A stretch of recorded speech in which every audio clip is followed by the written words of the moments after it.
মুখ্যমন্ত্ৰী মহোদয় এসআই জুনমনি ৰাভাৰ যিটো মৃত্যু এই মৃত্যুৰ পাছতে ডিজিপি গৰাকীয়ে কৈছিল যে সিবিআইলৈ প্ৰয়োজন হ'লে হস্তান্তৰ কৰা হ'ব অলৰেডি হেণ্ডঅভাৰ মই পেপাৰ বিলাকত ওলাই গৈছে হেণ্ডঅভাৰৰ লেটাৰ আৰু নগাঁও জিলাৰ প্ৰাক্তন এসপি লীনা দলেক যেটো গোটেই বিষয়টো খাঙৰ খোৱা হৈছে আৰু তেনেকে খাঙৰ খোৱা শব্দটো সাংবাদিকৰ শব্দ সেইটো শব্দৰ ওপৰত আমি একো কৰিব নোৱাৰো মাতৃগৰাকী এফআইআৰ দিব এটা সিবিআই এফআইআৰ তদন্ত কৰি সিবিআই যদি কাৰোবাক দুখ পায় তেওঁ জেলত যাব এতিয়া যেটো বস্তুটো অসম চৰকাৰে সিবিআই কে গটাই দিলে গতিকে এতিয়া অসম চৰকাৰে ইয়াত কতো মাত নামাতে আৰু উইল বি নিউট্ৰেল আমি নিৰপেক্ষ হৈ থাকিম সিবিআই নুলুৱালৈকে সিআইডিয়ে তদন্ত কৰি থাকিব যিদিনাখনে সিবিআই ল'ব আমি সিবিআই কাগজপত্ৰ হেণ্ডঅভাৰ কৰি দিম সিবিআই লীনা দলক দোষী কৰে হিমন্ত বিশ্ব শৰ্মাক কৰে আপোনাক কৰে যাকে কৰে তাৰ ওপৰত একচন ল'ব নাও এইটোৰ ওপৰত আৰু আমি সিবিআই তদন্ত চলি থকা সময়ত মই পুলিচকো কৈছো যে মুখেদি এটা শব্দ নকব আমিও এটা শব্দ নকওঁ যাতে তদন্ত নিৰপেক্ষ হয়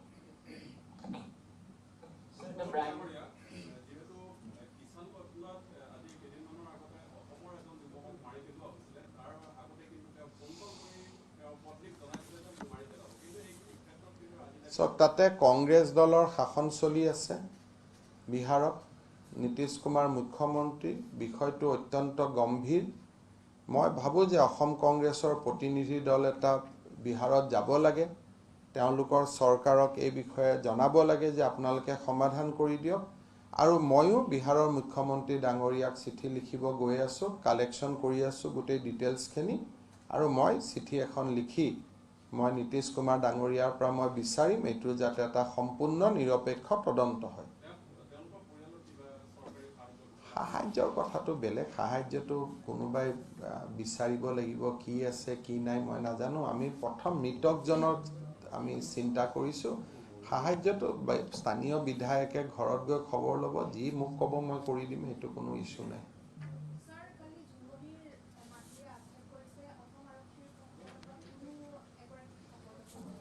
সব বিষয়টো মই ব্যক্তিগত নাযাওঁ কিন্তু মই এটাই জানো যে আমি যিমান একচন ল'ব পৰা ব্যৱস্থা আছিল সেই গোটেইখিনি একচন আমাৰ ফালৰ পৰা লোৱা হৈছে সিবিআই তদন্ত কৰিব বাকি কোনোবা মৃত্যুত কাৰোবাক খবৰ কৰিব নকৰিব এইটো প্ৰশাসনীয় দৃষ্টিভংগীৰ পৰা নপৰে কিন্তু নৈতিকতাৰ ফালৰ পৰা লগৰ অফিচাৰ কিবা হলে খবৰ কৰিব যাব লাগে সংস্কাৰতো যাব লাগে সৎকাৰতো যাব লাগে সেইটো এটা মানুহৰ প্ৰমূল্য এটা প্ৰমূল্যটো অসম আৰক্ষীয়ে মই ভাবো যে তেওঁলোকে প্ৰমূল্যটো নিজে ৰাখিব তাত মোৰ অফিচিয়েলি মই একো কমেন্ট নিদিও কিন্তু আমাৰ কাবাৰ এনেকুৱা হলে আমিতো লগে লগে যাওঁ গতিকে এইটো মানৱীয় প্ৰমূল্যটো তেখেতসকলে নিশ্চয় ৰাখিব Sir, the Prime Minister has gone to Papua New Guinea and Fiji and today he's in Australia. He has given a big welcome by the diaspora. So also India's global image is not being talked about.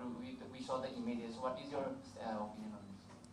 I think we are all happy only. The way PM has been given welcome. We have seen that how President he's himself come to the airport and received our Prime Minister. Then today, how in the Australia they are accorded warm welcome even through helicopter through flight they are painted the word Narendra Modi. So these are I think in our lifetime those things will be happen with Indian Prime Minister we have never thought of. So Modi ji has created a global image which we never thought of that in our lifetime. Normally those honors, those kind of welcome are reserved for the President of America. So now today he is getting those kind of honor which are basically we have seen only in case of President of USA. So this is a I think matter of huge pride and prestige for the people of India. মই নাজানিম বাবা মই কেনেকৈ জানিম শিৱসাগৰৰ কথা মোক আগতে লিখি নিদিলে মই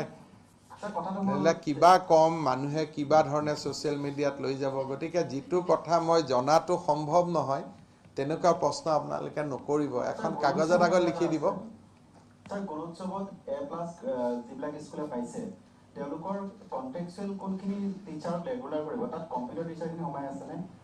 যি তাততো কম্পিউটাৰ টিচাৰ বুলিতো কোনো কথা নাই তাত ক্লিয়াৰলি কোৱা হৈছিল যে এছএছএৰ যিখিনি কণ্ট্ৰেকচুৱেল টিচাৰ এতিয়া স্কোপটো বঢ়োৱাটোতো কোনো স্কোপ নাই সেইখিনি আমি সাংবাদিক মেলতে আগতে কৈ থৈ দিছোঁ যে অকল এছএছএৰ কণ্ট্ৰেকচুৱেল